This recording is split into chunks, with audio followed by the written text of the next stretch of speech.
সবাইকে স্বাগত দীপ্ত সন্ধ্যার সংবাদে। সাথে রয়েছে দোলা ডলারের। শুরুতেই জানাবো সংবাদ শিরোনাম। ঈদের ছুটি শেষ, কাল খুলবে অফিস আদালত, রাজধানীতে ফিরছেন কর্মজীবীরা। সলিমপুরে সন্ত্রাসীদের অভয়ারণ্য থাকবে না, পরিদর্শনে গিয়ে বললেন স্বরাষ্ট্রমন্ত্রী। সাফ নারী চ্যাম্পিয়নশিপে আজ বাংলাদেশ ভারত মহারণ, জিতলেই গ্রুপ সেরা।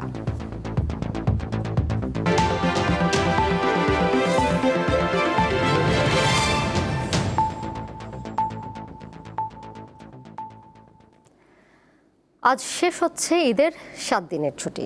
কাল খুলবে সরকারি বেসরকারি অফিস ও প্রতিষ্ঠান। ফলে সকাল থেকে রাজধানীর রেল স্টেশন এবং বাস ও লঞ্চ টার্মিনালে যাত্রীর চাপ বাড়তে থাকে।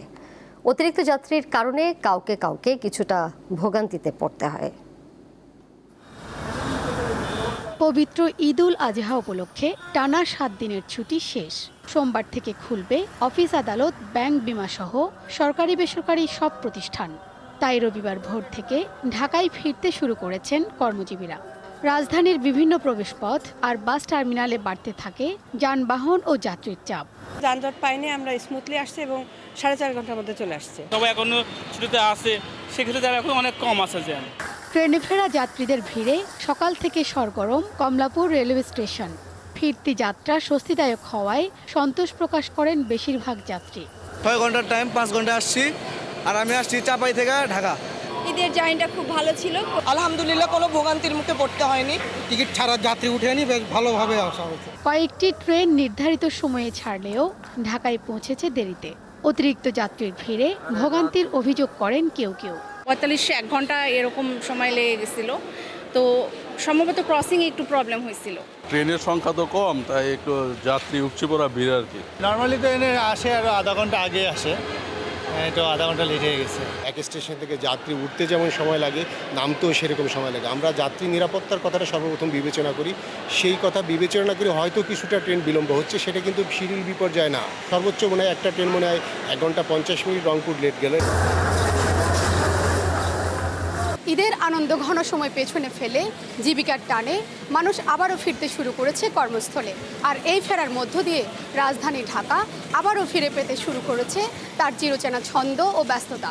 শিউলি শবনম, দীপ্ত সংবাদ, ঢাকা। দেশের মানুষ যে প্রত্যাশায় বিএনপিকে সমর্থন দিয়েছে, সেই প্রত্যাশা পূরণ হলেই সরকার সফল হবে বলে মন্তব্য করেছেন প্রধানমন্ত্রী তারেক রহমান। শহীদ প্রেসিডেন্ট জিয়াউর রহমানের 45তম শাহাদাত বার্ষিক উপলক্ষে বিকেলে রাজধানীর ফার্মগেটে কৃষিবিদ ইনস্টিটিউশনে বিএনপি আয়োজিত আলোচনা সভায় কথা বলেন তিনি। প্রধানমন্ত্রী আরও বলেন, জনগণের অধিকার ও জাতীয় ঐক্য প্রতিষ্ঠায় কাজ করেছেন জিয়াউর রহমান। সততা, দেশপ্রেম ও দায়িত্ববোধ ছিল তার জীবনের মূল আদর্শ। জনগণকে সাথে নিয়ে সেই আদর্শ বাস্তবায়নে কাজ করবে সরকার।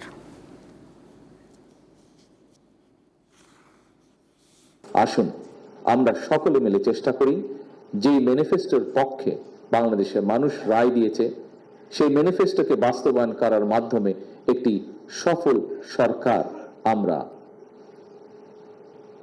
সফল সরকারের কার্যক্রম যাতে আমরা শেষ করতে পারি। তাহলেই আমরা একমাত্র 30শে মেতে শহীদ জিয়ার প্রতি পরিপূর্ণ সম্মান প্রদর্শন করতে সক্ষম হব বলে আমি বিশ্বাস করি। চট্টগ্রামের জঙ্গল সলিমপুরে সন্ত্রাসীদের অভয়ারণ্য থাকবে না, তাদেরকে রাষ্ট্রের বিরুদ্ধে আর চ্যালেঞ্জও ছুটতে দেওয়া হবে না, এমনটাই জানিয়েছেন স্বরাষ্ট্রমন্ত্রী সালাউদ্দিন আহমদ।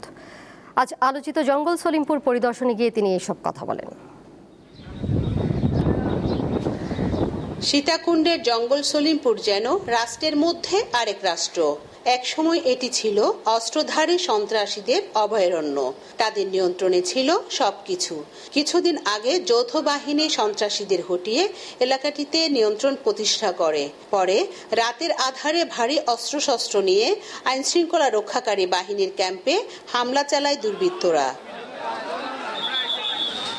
এরই পরিপ্রেক্ষিতে রবিবার জঙ্গল সলিমপুর পরিদর্শন করেন স্বরাষ্ট্রমন্ত্রী। তার সঙ্গে ছিলেন স্বরাষ্ট্র সচিব, ভূমি প্রতিমন্ত্রী, আইজিপি, বিজিবি ডিজি ও চট্টগ্রাম সিটির মেয়র সহ ঊর্ধ্বতন কর্মকর্তারা। স্বরাষ্ট্রমন্ত্রী জঙ্গল সলিমপুরের বিভিন্ন এলাকা ঘুরে দেখেন। পরে বক্তব্যে বলেন, সন্ত্রাসীদের তৎপরতা আর কিছুতে মেনে নেওয়া হবে না। বিগত 17 বছরের রাষ্ট্রের মধ্যে দুর্বৃত্তের রাষ্ট্র গঠিত হয়েছিল, সেটার একটা নমুনা হচ্ছে এই জঙ্গল সলিমপুর। ভেকু নিয়ে এসে, বুলডোজার নিয়ে এসে র্যাবের আন্ডার কনস্ট্রাকশন ক্যাম্প ভেঙে দেওয়ার সাহসটা থেকে পায়। এই জায়গার জমি দখলের সাথে কারা জড়িত, এগুলো আমরা এখন ফাইন্ড আউট করেছি। তিনি বলেন, আইন শৃঙ্খলা রক্ষাকারী বাহিনীর সমন্বিত পদক্ষেপের মাধ্যমে পুরো এলাকা সন্ত্রাস মুক্ত করা হবে, তবে নিরীহ কাউকে উচ্ছেদ করা হবে না।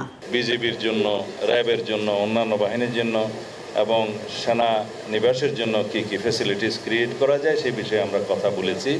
মাদক, সন্ত্রাস, জুয়া ও চাঁদাবাজির বিরুদ্ধে সরকার কঠোর অবস্থানে রয়েছে বলে জানান স্বরাষ্ট্রমন্ত্রী। রুনা আনসারি, দীপ্ত সংবাদ, চট্টগ্রাম।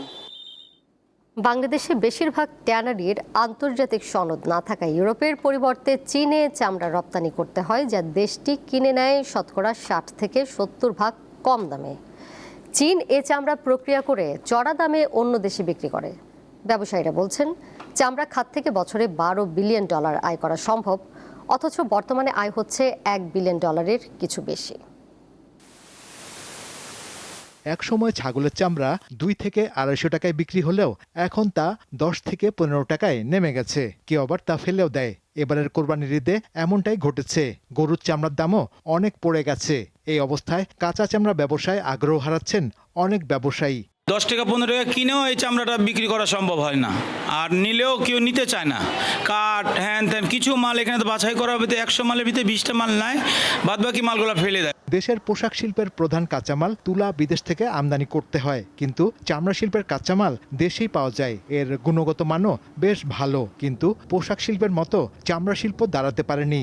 2024-25 অর্থবছরে বাংলাদেশের তৈরি পোশাক রপ্তানি হয় $48.29 বিলিয়ন, আর চামড়া খাতের রপ্তানি ছিল মাত্র $1.14 বিলিয়ন।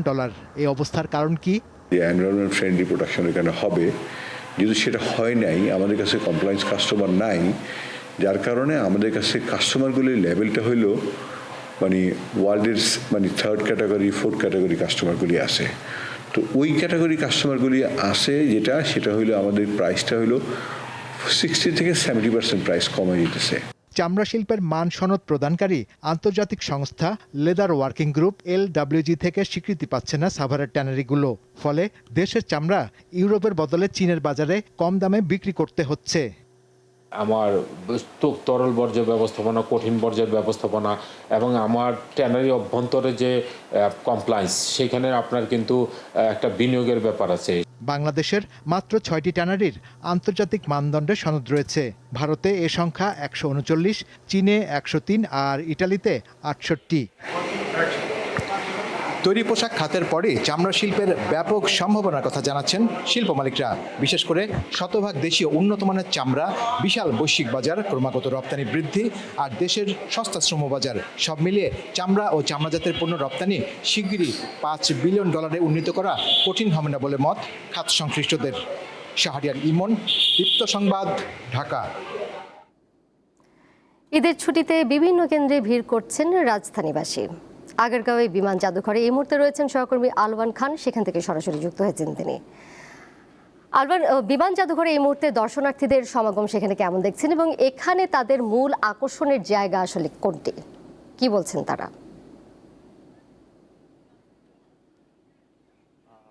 যেমনটি বলছিলেন, ঈদের আজকে শেষ দিন উপলক্ষে কিন্তু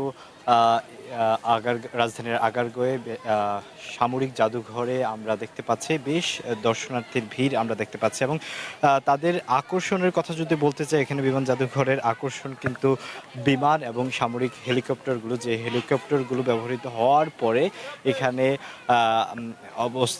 এখানে আনা হয়েছে এবং সেগুলোতে কিন্তু দর্শনার্থীরা উঠছে, বিভিন্ন রাইডে তারা চড়ছে।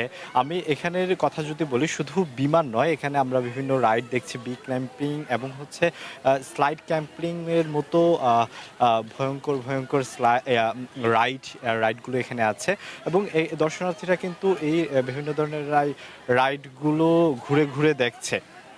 তবে এখানে যদি বলতে হয় সবচেয়ে বেশি আকর্ষণ কিন্তু এই বিমানগুলো। আমার পিছনে যদি দেখাতে চাই, এখানেও কিন্তু দেখতে পাচ্ছেন যে বিমানে চড়তেছে একটি ফ্যামিলি। তারা বিমানে ঈদের এই সময়টা, ছুটির সময়টা তারা উপভোগ করার চেষ্টা করছে। দোলা, এই ছিল। আলমান, আপনাকে ধন্যবাদ। আন্তর্জাতিক প্রসঙ্গ, ওয়াশিংটনের সাথে কোনো প্রকার চুক্তি করতে নারাজ ইরানের নাগরিকরা। তারা বলছেন যুক্তরাষ্ট্রের অতীত ইতিহাস কথা দিয়ে কথা না রাখার, এমন অবস্থায় চুক্তি না করাই ভালো বলে মনে করেন তারা। যুক্তরাষ্ট্রের সাথে ইরানের চলমান সংঘাত থামাতে কয়েক সপ্তাহ ধরে যখন চুক্তি নিয়ে আলাপ হচ্ছে, তখন ইরানের সাধারণ নাগরিকরা জানালেন ওয়াশিংটনের সাথে কোনো চুক্তি চান না তারা। যুদ্ধ শুরুর 90 দিন পূর্তি উপলক্ষে শনিবার তেহরানে বিশাল জনসমাবেশের আয়োজন করা হয়। অংশ নেন সর্বস্তরের মানুষ। তারা যদি তাদের প্রতিশ্রুতি পূরণ না করে তাহলে আমি এই আলোচনার বিরুদ্ধে। আপাতত আমাদের প্রিয় নেতা মুস্তফা খামেনি যাই আদেশ করুন না কেন, আমরা তা মেনে চলব। আমেরিকার সাথে আলোচনা করা একটি ভুল। হরমুজ প্রণালী বন্ধ করে এবং এই অঞ্চল থেকে তাদের বিতাড়িত করে আমাদের শহীদ নেতার রক্তের প্রতিশোধ নিতে হবে। সমাবেশে প্রদর্শন করা হয় আইআরজিসির আক্রমণকারী নৌযান রজব 27, যা দুটি দূরপাল্লার ক্রুজ ক্ষেপণাস্ত্র বহনে সক্ষম। এটি 3 মিটার উঁচু ঢেউও সামলাতে পারে। 28 ফেব্রুয়ারি যখন ইরানের উপর হামলা হয়, তখন ধারণা করা হয়েছিল যে ইরানের শাসন ব্যবস্থা ও সামাজিক কাঠামো কয়েকদিনের মধ্যেই ভেঙে পড়বে। কিন্তু আজ আমরা 90 দিনের মাইলফলক অতিক্রম করেছি। ইরানের শাসন ব্যবস্থা এখন আরও শক্তিশালী এবং ইরানের জনগণ আরও ঐক্যবদ্ধ। নতুন নৌযান প্রদর্শনের মাধ্যমে শক্তিশালী সামরিক সক্ষমতার জানান দিয়েছে ইরান। সাইফুর রহমান শিশির, দীপ্ত বার্তাকক্ষ। এবারে গ্লো অ্যান্ড লাভলি সাফ উইমেন্স চ্যাম্পিয়নশিপ 2026।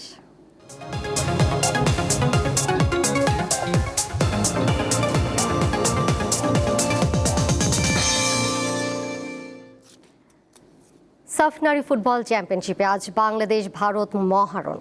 সেমিফাইনাল নিশ্চিত করা দুই দলের সামনেই এখন লক্ষ্য গ্রুপ সেরা হওয়ার। ভারতের গোয়ায় জওহরলাল নেহরু ফরতুদ স্টেডিয়ামে খেলা শুরু হবে ঢাকার সময় রাত 8টায়।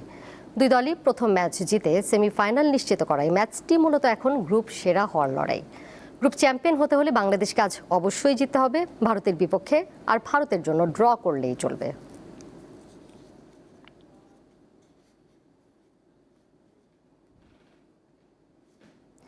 এ বিষয়ে আরও বিস্তারিত জানবো। ভারতের গোয়া থেকে আমার সাথে এই মুহূর্তে যুক্ত হয়েছেন সহকর্মী মোহাম্মদ হাসিব। যাচ্ছি তার কাছে। হাসিব, আজ তো হাই ভোল্টেজ ম্যাচ হতে যাচ্ছে, সেক্ষেত্রে কেমন হতে যাচ্ছে, কি মনে হচ্ছে মেয়েদের আত্মবিশ্বাস কেমন বাংলার মেয়েদের, এবং মূল সেরা একাদশ কেমন হতে পারে বলে মনে হচ্ছে?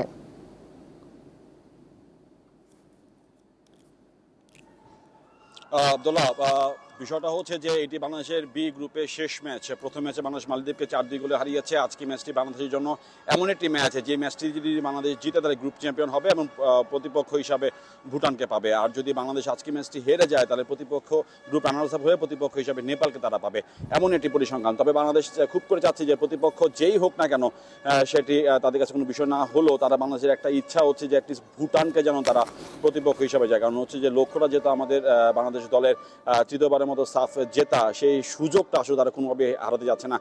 ভারতের বিপক্ষের আজকে যে এশিয়ান ক্লাসিকোর যে ম্যাচটি, সেই ম্যাচটিতে শিউলি আজিম ব্যাক করছেন, মনিকা চাকমা ব্যাক করছেন। খুব সম্ভবত গোলরক্ষক মিলি রহমানের জায়গায় হয়তো রূপনা চাকমাকে আমরা দেখতে পাবো, কিংবা আমরা হয়তো বা আনিকাকে প্রথম একাদশে নাও পেতে পারি, সেক্ষেত্রে তাকে হয়তো আমরা সাবস্টিটিউট হিসেবে পাবো। তেমন একটা আভাস কিন্তু আমরা পেয়ে গিয়েছি আজকে পর্যন্ত যে মিটিং হয়েছে সেই মিটিংয়ে। যদি আমরা এখনো মূল একাদশ এখনো পাইনি, এখন আমাদের জানানো হয়, তবে ভেতর থেকে যে তথ্যটা আসলে আসছে সেটা হচ্ছে এরকমই, যে মূল একাদশে থাকবে হচ্ছে মনিকা চাকমা, শিউলি আজিম এবং আনিকা রানী সিদ্দিক অথবা সাবস্টিটিউট হিসেবে খেলবেন। এবং শুরু থেকে বাংলাদেশের যে ডিফেন্স থাকবে সেটা 4-4-2, যেটা আমি এর আগেও বলেছিলাম যে 4-4-2 ফরমেশনে বাংলাদেশকে পাবে, অর্থাৎ ডিফেন্স ঠিক রেখে মিডফিল্ড এবং উইং এবং দুজন স্ট্রাইকিং পজিশনে খেলবেন। তো সবটা মিলিয়ে আসলে যে বাংলাদেশ বাংলাদেশের প্রস্তুতি এবং মানসিক অবস্থা বেশ দৃঢ়। তারা চাচ্ছে যে ভারতের সঙ্গে যেভাবেই হোক তারা যেন অবশ্যই পূর্ণ 3 পয়েন্ট নিয়ে, অর্থাৎ কোনো রকমের ড্র তো মানে পরাজয় তো অবশ্যই না, ড্র যেন না হয়, পূর্ণ 3 পয়েন্ট নিয়ে তারা যেন মাঠ ছাড়তে পারে তেমন একটা মনোভাব তাদের মধ্যে রয়েছে এবং জয় দিয়ে আসলে যাচ্ছে। কারণ সেমিফাইনালে যেন তারা বাংলাদেশ দল যেন অবশ্যই ভুটানকে পায়, তাদের আসলে সেই লক্ষ্যটা রয়েছে যাতে তারা খুব সহজেই তারা যেন ফাইনালে রিচ করতে পারে। প্রতিপক্ষ ভারত, তারা কিন্তু বাংলাদেশ দলকে নিয়ে বেশ সাবধানী। গতকালকে কোচ কথা বলেছেন ছেত্রী, তিনি জানিয়েছেন যে বাংলাদেশ দলে যেই খেলুক না কেন তাদেরকে নিয়ে তারা তাদের পরিকল্পনা অনুযায়ী খেলবে। তারপরও বাংলাদেশের দলের বর্তমান পারফরমেন্স, নারী ফুটবল দলের বর্তমান পারফরমেন্স, এশিয়ান কাপে তারা খেলেছেন, বাংলাদেশ দল ইন্ডিয়াও খেলেছে, বাট বাংলাদেশের সব পারফরমেন্স সব নিয়ে তারাও বেশ বাংলাদেশকে নিয়ে সতর্ক রয়েছে। দোলা। হাসিব, আপনাকে ধন্যবাদ।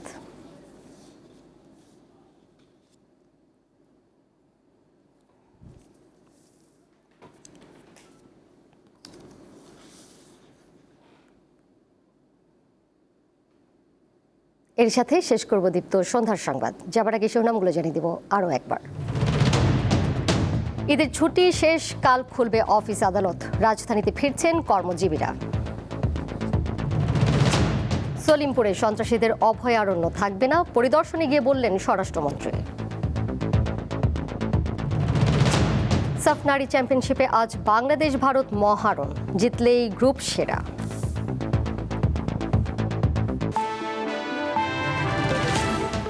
এই ছিল এখনকার মতো। পরের সংবাদ দেখবেন রাত 11টায়। এছাড়াও আরও তথ্য এবং বিনোদনের নানা খবরাখবর জানতে যুক্ত থাকুন দীপ্ত ডিজিটাল প্ল্যাটফর্মে। সবাইকে ধন্যবাদ এতক্ষণ সাথে থাকার জন্য।